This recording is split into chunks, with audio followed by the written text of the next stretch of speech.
আল্লাহ তোমাদেরকে নির্দেশ দিচ্ছেন, হুকুম দিচ্ছেন, তোমরা মানুষের জন্য ন্যায় বিচার কায়েম করো এবং মানুষের প্রতি তোমরা সহানুভূতিশীল হও, সর্বোচ্চ সহানুভূতিশীল হও, ইহসান করো। ওই ইতা ইজিল কুরবা, আর যারা তোমাদের আপনজন তাদের হক তাদেরকে দাও। ওই আনহা আনিল ফাহশা ওয়াল মুনকার, আর সমাজে যত অপকর্ম আছে, নির্লজ্জতা আছে, এগুলা রুখে দাও, ঠেকিয়ে দাও, বন্ধ করে দাও। ওয়াল বাগ, বেশরমি যত কাজ আছে, বকিয়ে যাওয়ার যত ব্যাপার আছে, সেগুলা থেকে মানুষকে বুঝাইয়া তোমরা বিরত রাখো। আমরা আমাদের সরকারের কাছে তাই প্রত্যাশা করি। দেশবাসীর পক্ষ থেকে আমরা সরকারকে অনুরোধ জানাবো, আল্লাহ তাআলার এই বিধানের প্রতি আপনারা, সংখ্যাগরিষ্ঠ এই মুসলমানের দেশে আমরা আশা করব আপনারা সম্মান প্রদর্শন করবেন। যদি আপনারা আল্লাহর বিধানের প্রতি সম্মান প্রদর্শন করেন তাহলে আল্লাহ তাআলা আপনাদেরকে সম্মানিত করবেন।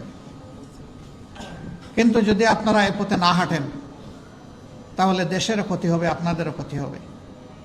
আমরা মন গড়া কোনো কথা বলছি না, মাবুদের বিধান অনুযায়ী আপনাদেরকে আহ্বান জানাচ্ছি।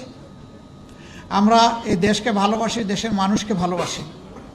আপনারা ওই দেশের নাগরিক, আমরা ওই দেশের নাগরিক। আমরা প্রত্যেকটি নাগরিককে সম্মান করার পক্ষে, ভালোবাসার পক্ষে। আসুন একটা ভালোবাসার পরিবেশ আমরা সমাজে সৃষ্টি করি। হিংসা, হানাহানির, দলীয় সংকীর্ণতার রাজনীতির গণ্ডি থেকে আমরা বের হয়ে আসি।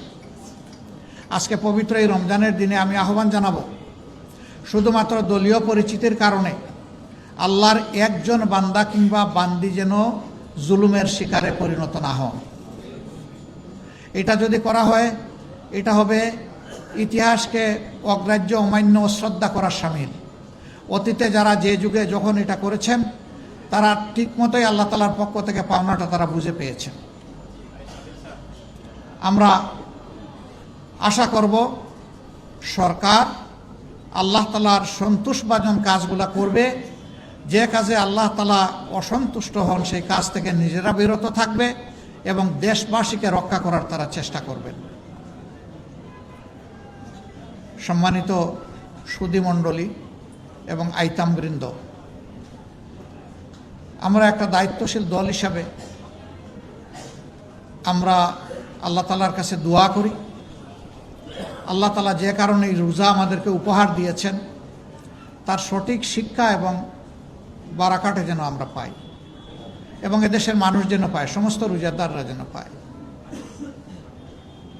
আল্লাহ তাআলা এই রোজা আমাদের জন্য ফরজ করেছেন। আমাদের পূর্বপুরুষদের উপরে, অন্য নবীগণের উপরেও রোজা ফরজ ছিল, তাদের উম্মতের উপরে ফরজ ছিল। কেন? আল্লাহ তাআলা বলেছেন লাআল্লাকুম তাত্তাকুন। এক মাস এই রোজা অনুসরণ করার মাধ্যমে আশা করা যায় তোমরা আল্লাহকে ভয় করার জন্য তোমাদের দিলকে প্রস্তুত করবে, তোমরা আল্লাহকে ভয় করবে, এই নিয়ামতটা তোমরা হাসিল করবে। যে মানুষ আল্লাহকে ভয় করে, দুনিয়ার কাউকে তার ভয় করার কোনো প্রয়োজন নাই, প্রশ্নই উঠে না। এবং যে মানুষ আল্লাহকে ভয় করে সেই মানুষ যেমন আল্লাহর হকের ব্যাপারে সচেতন থাকে, তেমনিভাবে সমস্ত মানুষের হকের ব্যাপারে, মাখলুকের হকের ব্যাপারে, সৃষ্টির হকের ব্যাপারে সচেতন